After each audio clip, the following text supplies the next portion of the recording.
I believe you have started the new year with full of energy and with a whole bunch of new plans and ideas. In this video, I'd like to tell you 4 things that all successful language learners keep doing to achieve what they want to achieve.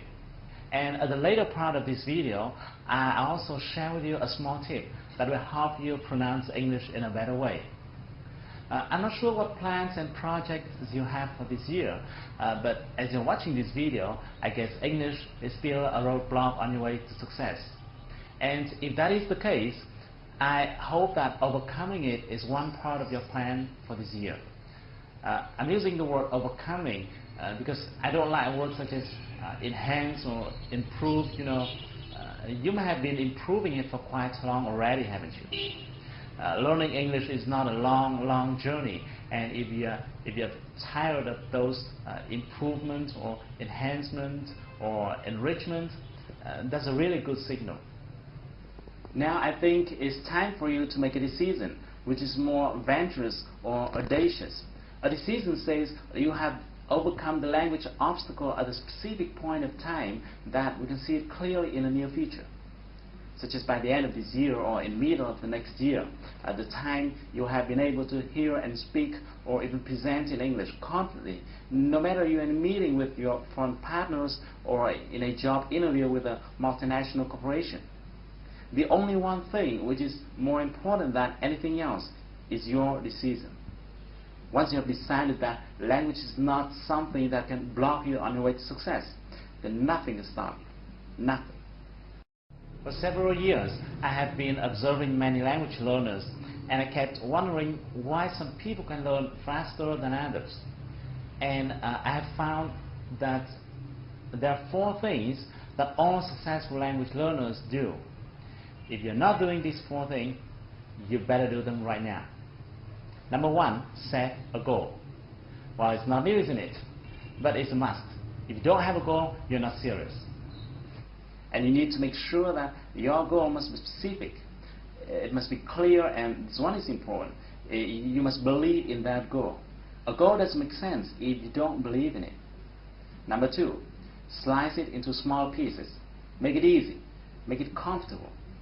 There's a famous question that says, how to eat an elephant? And his famous answer is, just eat it, one bite at a time. You should do the same with your goal. Slice it into smaller goals. Set a specific schedule for each one. It should be so specific that you must be very clear about what you have to do this evening in order to be closer to your goal.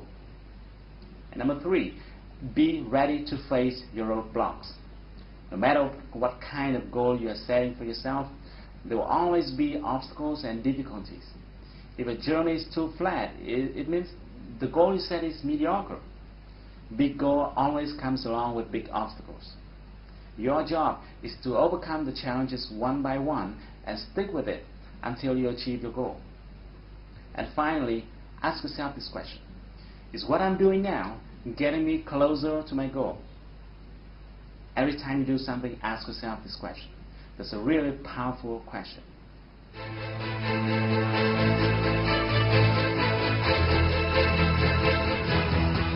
Okay, in the next part, I'm going to share with you a small tip that will help you in pronunciation. Even if you don't have the need to pronounce the same way native speakers do, I still recommend you to spend a portion of your time practicing pronunciation. Why? Because the truth is, as you have better pronunciation, you have better listening skill. Think about it. If you could speak the same way native speakers do, would you be able to hear them when they speak? Yeah, it is, isn't it? But this is what most people do not pay attention to, because people would normally think, well, I'm not seeking for perfection, or I don't have years living in the US or UK, so it's okay for me not to pronounce well. No, it's not true. Learning pronunciation is about learning a skill. It's not about art, or it's not about talent. If you practice it often enough, you'll be proficient at it. However, more often than not, when you just start out practicing pronunciation, the problem is every time you hear a native speaker produces a new word, you would probably have the feeling of being unclear about what the sound is like. This is absolutely normal because the first time you hear a strange sound, you'll probably experience that feeling. And consequently, you might be tempted to look at the text version of that word, hoping to get a better feeling of how it's pronounced. Even though doing that way may make you feel a bit more confident, but the fact is, looking at the text will likely drive you to pronounce the way which is not really close to the way native speakers do. In other words, the way a word is written may fool you and make it pronounced improperly. The reason is every language has its own way of pronunciation of a certain vowel or consonant. For example, the pronunciation of the consonant G in English, like Google, is slightly different from that of the G in Vietnamese. Or the vowel N in the word man is slightly different from the vowel An in Vietnamese. Therefore, in order to pronounce the way American or English people do, you need to ignore the writing aspect of words. What you should do is to close your eyes, focus into your ears, and to recognize the sound you hear. There's a simple technique that can help you recognize the sound more easily. When you listen to a word, split your listening focus into 3 parts. The first thing to focus into is the consonant of that word. Let's say you're listening to the word change. Focus into the sound ch.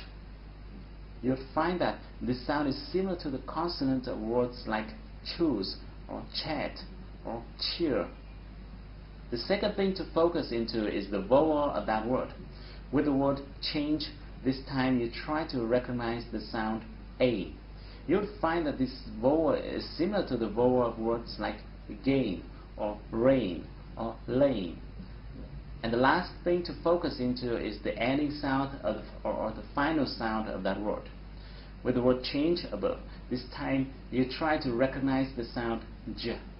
You'll find that this sound is similar to the ending sound of words like forge or large or badge. By doing so, you'll be able to recognize the whole word more easily. Now, don't think that this is time-consuming. The fact is that English, as well as any other language in the world, has a certain amount of vowels and consonants, and they're repeated over and over again among your vocabulary. Once you spend a certain amount of time practicing them, you will find that your pronunciation skills and listening skills as well will change dramatically. Okay, I have to go now. Thank you for watching this video. If you like it, share it with your friends. I hope to see you soon, but until then, take action. Do something to move closer to your goal, because if you want to shine tomorrow, you've got to sparkle today.